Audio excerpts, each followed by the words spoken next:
तीन चीज़ें डिस्कस करेंगे आज की इस वीडियो में कि प्रेगनेंसी कंसीव करने के लिए हस्बैंड और वाइफ कम से कम कितनी बार करें, कितनी बार रिलेशनशिप बनाएं तो हमल आसानी से ठहर जाएगा, किस दिन रिलेशनशिप में रहें तो हमल इजीली कंसीव होगा, और जिनकी फैमिली कंप्लीट है उनको प्रेगनेंसी नहीं चाहिए तो किस दिन वो रिलेशनशिप ना बनाएं, या उन दिनों में अगर इंटरकोर्स करते हैं तो प्रोटेक्शन यूज़ करें, हमल ठहरने के चांसेस कम होंगे। वीडियो को स्किप किए बगैर देखिएगा, तीनों सवालों के जवाब आपको मिल जाएंगे इस वीडियो में और आसान अल्फाज में समझाऊंगा। अगर आप पढ़े लिखे नहीं भी हैं तब भी इस वीडियो को देख के आप समझ सकते हैं कि हमल ठहरने के लिए कितनी बार और कब कब हम बिस्तरी करें, रिलेशनशिप बनाएं अपने हस्बैंड के साथ। आगे बढ़ने से पहले चैनल को सब्सक्राइब जरूर कर लीजिएगा। अब इस चीज़ को समझने के लिए आपको एक चीज़ जानना बहुत ही ज़रूरी है और वो है आपके मेंसेस की पीरियड के साइकिल की लेंथ, यानी कि कितने दिन बाद आपको मेंसेस आते हैं। कुछ ख़वातीन को 26 दिन के बाद मेंसेस आ जाते हैं, कुछ ख़वातीन को 28 दिन के बाद, या किसी को 30 दिन के बाद, या इवन के 35 दिन के बाद भी मेंसेस आना नॉर्मल ही है। लेकिन अगर आप सिर्फ इस एक एग्जाम्पल को यहाँ पर समझ लेते हैं अच्छे से, जो हम 28 डेज़ का साइकिल यहाँ पर डिस्कस करेंगे, तो आप खुद ही अपने साइकिल की लेंथ आपकी जो भी है उससे ये चीज़ें कैलकुलेट कर सकते हैं। फिर आप कमेंट्स बॉक्स में बार बार पूछ रही होती हैं कि हमें 28 दिन के बाद साइकिल आता है, 30 दिन के बाद साइकिल आता है, तो हमारा ओवुलेशन डे क्या होगा, फर्टाइल पीरियड क्या होगा, कब हम अपने हस्बैंड के साथ मिलें तो प्रेगनेंसी कंसीव होने के चांसेस मैक्सिमम होंगे। आप जब कंप्लीट इन्फॉर्मेशन ही मुझे प्रोवाइड नहीं करती तो फिर मैं आपको ओवुलेशन डे कैसे निकाल के दे सकता हूँ। तो उसके लिए पिछले 3 माह के एवरेज साइकिल की लेंथ और लास्ट आपकी जो मेंसेस की डेट थी वो बताना जरूरी है, तभी मैं आपको ओवुलेशन डे निकाल के दे सकता हूँ। लेकिन इस वीडियो को देखने के बाद आपको किसी से कुछ पूछने की जरूरत नहीं पड़ेगी, आप इजीली ये चीज़ें समझ जाएंगी। अब सबसे पहली चीज़ है, आपने साइकिल की लेंथ कैलकुलेट करनी है। इसके लिए आप क्या करेंगे कि एक कागज़ पेंसिल लें या एक मंथ का कैलेंडर ले लें। इस तरह से आपने ड्रा करना है डे 1 से लेके डे 31 तक एक मंथ, और फिर अगले महीने के डेज भी आपने साथ ही ड्रॉ कर लेने हैं। ये हमने जुलाई का मंथ चल रहा है तो हमने जुलाई को ड्रॉ कर लिया यहाँ पे 1 से लेके 31 तक, और साथ ही अगस्त को हमने यहाँ पे शामिल कर लिया। अब साइकिल की लेंथ कैसे निकालते हैं। अब फ़र्ज़ कर लें कि पिछले मेंसेस आपको आए थे 4 जुलाई को, तो आप इस 4 जुलाई पे निशान लगा लें, इसको सर्कल कर लें। और अगला साइकिल फ़र्ज़ कर लें कि आपको आता है 3 तारीख को, 3 अगस्त को, इसको भी आपने सर्कल कर लेना है। अब आपने इस 4 जुलाई से 3 अगस्त तक काउंट करना है, इन दोनों डेट्स को भी बीच में शामिल करना है।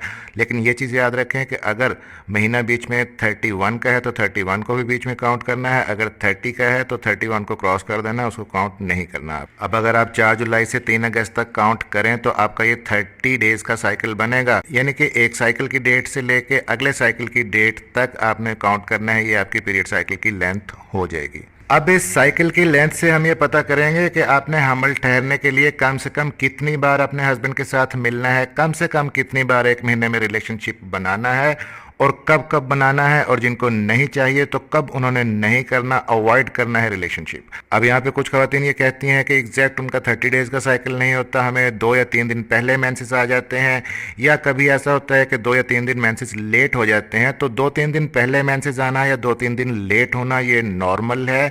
इसके लिए आपने करना ये है कि अपना एवरेज निकालना है, पिछले 3 महीने की जो साइकिल की लेंथ थी वो लिख लेनी है। फ़र्ज़ करें कि एक महीने आपको 26 दिन के बाद साइकिल आया, अगले महीने आपको ये 28 दिन के बाद साइकिल आया, उससे अगले मंथ आपको साइकिल और लेट हो गया, 30 डेज़ के बाद साइकिल आया। तो इन तीनों महीनों के साइकिल की लेंथ को आपने जमा करना है 84, और फिर 3 से आपने डिवाइड कर देना है, तो ये बना 28 डेज़। ये 28 डेज़ आपके साइकिल की एवरेज लेंथ निकल आई है। आपकी 27 निकले, 29 निकले, 30, 32, उसी लिहाज से आपने आगे इस प्रोसीजर को समझना है। अब यहाँ पर फ़र्ज़ कर लेते हैं कि आपकी ब्लीडिंग स्टार्ट हुई 5 जुलाई को। 5 जुलाई आपके मेंसेस की डेट थी, पहला दिन था मेंसेस का, उसको आपने सर्कल कर लेना है। उसके बाद आपके साइकिल की लेंथ हमने फ़र्ज़ की है 28 डेज़, तो आपने 5 जुलाई से आगे काउंट करना है और 28 डेज़ पूरे करने हैं। 5 जुलाई को आप डे 1 काउंट करेंगी, 1 2 3 4 5 6 7 8 9 10 11 12 13 14 15 16 17 18, इस तरह से आप कैलकुलेट करती जाएंगी। 19 20 21 22 23 24 25 26 27 28, ये 2 अगस्त की डेट पे आपके 28 डेज का साइकिल पूरा होता है। तो इस 2 अगस्त को भी आपने सर्कल कर लेना है, निशान लगा लेना है। अब ये कोई मुश्किल काम नहीं है, थोड़ी सी ये मेहनत आपको करना पड़ेगी। अगर आपको प्रेगनेंसी कंसीव नहीं हो रही तो ये कैलकुलेशन बहुत ही ज़रूरी है, क्योंकि आप डॉक्टर के पास जाती हैं, ट्रीटमेंट लेती हैं इनफर्टिलिटी का, डॉक्टर्स आपको मेडिसिन देते हैं, अंडा बनाने की दवाइयाँ भी देते हैं, फिर वो दवाइयाँ काम भी करती हैं, और जिस दिन एग आपके अंदर बनता है, एग रिलीज़ होता है, उस दिन आप अपने हस्बैंड के साथ मिलती ही नहीं है, आपको ओवुलेशन डे का ही पता नहीं है, तो फिर प्रेगनेंसी कंसीव कैसे होगी? इसलिए ज़रा ध्यान से स्किप किए बगैर इस कैलकुलेशन को एक दफ़ा समझ लीजिए, फिर आपको प्रेगनेंसी कंसीव करने में आसानी होगी। तो अब इस 2 अगस्त की डेट पे आपका 28 दिन का साइकिल पूरा हुआ, और इस 2 अगस्त की डेट से ही हम डिसाइड करेंगे कि आपका अंडा कब निकलेगा। इस 2 अगस्त की डेट से, या आपकी जो भी डेट निकली है, अपने मेंसेस की डेट से लेके आगे आपने अपने साइकिल की लेंथ काउंट की, तो आपकी जो भी डेट निकली है उससे 14 दिन पहले आपका एग रिलीज होगा, अंडा आपका निकलेगा। कैसे पता करेंगे? इसी 2 अगस्त की डेट से अब हम उल्टी गिनती शुरू कर देंगे पीछे की तरफ। इस 2 अगस्त को हम 1 काउंट करेंगे, ये 1 2 3 4 5 6 7 8 9 10 11 12 13 14, ये 14 दिन यहाँ पे पूरे हो गए, और ये डेट बनी है 19 जुलाई। अब ये 19 जुलाई आपका ओवुलेशन डे है, इस दिन आपका अंडा निकलेगा। लेकिन क्या एग्जैक्ट 19 जुलाई को ही निकलेगा? नहीं, क्योंकि हम नहीं बता सकते यहाँ पे कि आपका ओवुलेशन डे एग्जैक्ट 19 जुलाई ही होगा, क्योंकि क्या आप ये गारंटी दे सकती हैं कि आपका साइकिल एग्जैक्ट 28 दिन के बाद ही आएगा? अगर एग्जैक्ट 28 दिन के बाद ही आपका साइकिल आएगा, आप ये गारंटी देती हैं, तो ये 19 जुलाई आपको ओवुलेशन डे है, इसी डे पे जाके अपने हस्बैंड के साथ मिलें, उसी दिन हमल कंसीव हो जाएगा। लेकिन आपको मेंसेस 2 या 3 दिन लेट भी हो सकते हैं, आपको मेंसेस 2 या 3 दिन पहले भी आ सकते हैं, ये ऐसा होना नॉर्मल है। तो इसके लिए हम क्या करेंगे कि इस 19 जुलाई की डेट में हम 3 दिन प्लस भी कर देंगे, 3 दिन माइनस भी कर देंगे, 3 दिन पीछे भी चले जाएंगे, 3 दिन आगे भी चले जाएंगे, यानी कि 16 जुलाई से लेके 22 जुलाई तक इसको हम मार्क कर लेंगे। ये आपका फर्टाइल पीरियड है, ये आपका ओवुलेशन पीरियड है, ये वो पीरियड है जब मैक्सिमम चांसेस होंगे प्रेगनेंसी कंसीव करने के।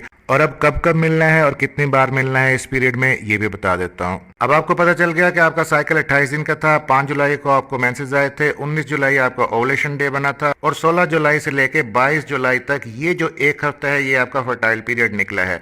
अब इस एक हफ्ते में क्या करना है? मेल का जो स्पर्म है वो फीमेल बॉडी के अंदर मैक्सिमम 3 से लेके 5 दिन तक जिंदा रह सकता है, लेकिन ऑन एन एवरेज हम इसको लेते हैं कि 2 दिन तक फर्ज करें स्पर्म जिंदा रह सकता है, क्योंकि सबके स्पर्म इतने हेल्दी नहीं होते कि वो 5 दिन तक जिंदा रह सकें। तो ऑन एन एवरेज अगर हम लें कि 2 दिन तक स्पर्म जिंदा रह सकता है, तो आप इस एक हफ्ते में 16 जुलाई से लेकर 22 जुलाई तक 2 दिन के गैप से इंटरकोर्स कर सकते हैं। लेकिन अगर आप जल्दी प्रेगनेंसी कंसीव करना चाहते हैं तो यहाँ पे भी 2 दिन का गैप ना करें, 1 दिन का गैप करें। यानी कि यहाँ पर 16 जुलाई को आप रिलेशन बनाएं, 17 को ना बनाएं, 18 को फिर बनाएं, 19 को ना बनाएं, 20 को फिर बनाएं, 21 को ना बनाएं, और फिर 22 को बनाएं। तो ये कितने दिन बनते हैं? ये 4 रिलेशनशिप बनते हैं। यानी कि मिनिमम कम से कम अगर आप 4 बार रिलेशनशिप बना लेते हैं इस तरह से काउंट करके इन मखसूस दिनों में, तो हमल ठहरने के चांसेस मैक्सिमम हो सकते हैं। लेकिन यहाँ पर मैं ये सलाह दूंगा कि अगर आप जल्दी प्रेगनेंसी कंसीव करना चाहते हैं तो अगर पॉसिबल हो तो इस एक हफ्ते में आप स्किप ना करें, इस एक हफ्ते में आप डेली रिलेशन बनाएं, क्योंकि जिन मर्दों के स्पर्म कमज़ोर हैं, स्पर्म का काउंट कम है, स्पर्म की मोटिलिटी कम है, तो अगर आप डेली बेसिस पे भी इस एक हफ्ते में रिलेशन बनाते हैं तो प्रेगनेंसी कंसीव होने के चांसेस ज़्यादा होंगे। अब जिनको प्रेग्नेंट नहीं होना, जिनकी फैमिली कंप्लीट है या प्रेगनेंसी नहीं चाहते, तो ये जो ओवुलेशन डे था 19 जुलाई और इससे 3 दिन पहले और इससे 3 दिन बाद, इन दिनों में वो रिलेशन ना बनाएं, अवॉइड करें या प्रोटेक्शन यूज़ करें। लेकिन क्या 100% गारंटी है कि हमल नहीं होगा? अगर इन दिनों में आप इंटरकोर्स नहीं करते, 100% गारंटी नहीं है, क्योंकि मेल का स्पर्म मैंने बताया कि मैक्सिमम 5 दिन तक जिंदा रहता है। अब फर्ज कर लें कि आपने ये दिन छोड़ दिए, लेकिन आप 15 जुलाई को आपने रिलेशनशिप बनाया और ये 15 जुलाई को स्पर्म जो अंदर गया वो 5 दिन तक जिंदा रह गया वहीं पे, 19 को आपका ओवुलेशन डे बन रहा है, तो हो सकता है कि 5 दिन पहले से मौजूद स्पर्म की वजह से उस दिन प्रेगनेंसी कंसीव हो जाए। लेकिन ऑलमोस्ट 80% प्रेगनेंसी नहीं होगी अगर आप इन दिनों में अवॉइड करते हैं, रिलेशनशिप नहीं बनाते। अब जिन खवातीन का 30 डेज़ का साइकिल है, 32 डेज़ का साइकिल है, वो इसी तरीके से कैलकुलेशन करेंगी अपने साइकिल की लेंथ को। हमने 28 डेज़ तक गिना था, वो 30 डेज़ तक गिन लें, 32 डेज़ तक गिन लें, 35 डेज़ तक गिन लें। उसके बाद उससे उल्टी गिनती शुरू करें और 14 दिन पीछे आ जाएं, वो आपका ओवुलेशन डे होगा, उसमें 3 प्लस और 3 माइनस करें तो वो जो एक हफ्ता आपका निकलेगा उसमें आप डेली रिलेशनशिप बनाएं तो हमल जल्दी कंसीव हो सकता है। तो अब आपको पता चल गया होगा कि कम से कम 4 या 5 बार रिलेशनशिप आपने बनाना है महीने के अंदर इन मखसूस दिनों में, क्योंकि बाज़ कपल सारा महीना इकट्ठे नहीं रह सकते किसी वजह से, या उनका कोई वर्क प्रोफाइल या जॉब ऐसी होती है कि वो महीने के बाद छुट्टी आते हैं या 15 दिन के बाद, तो वो इस तरीके से अपनी प्रेगनेंसी प्लान कर सकते हैं। अगर आपको नहीं पता चला कि ओवुलेशन डे कैसे निकालते हैं तो कमेंट्स बॉक्स में आप पूछ सकते हैं, मैं कोशिश करूंगा कि रिप्लाई करूं, लेकिन कंप्लीट इन्फॉर्मेशन दीजिएगा। पिछले 3 माह की एवरेज साइकिल की लेंथ और जो लास्ट आपके साइकिल की डेट थी, जिस डेट को आपको मेंसेस शुरू हुए थे वो डेट, तभी मैं आपको ओवुलेशन डे निकाल के दे सकता हूँ। चैनल को सब्सक्राइब जरूर कर लीजिएगा और बेल नोटिफिकेशन ऑन कर लीजिएगा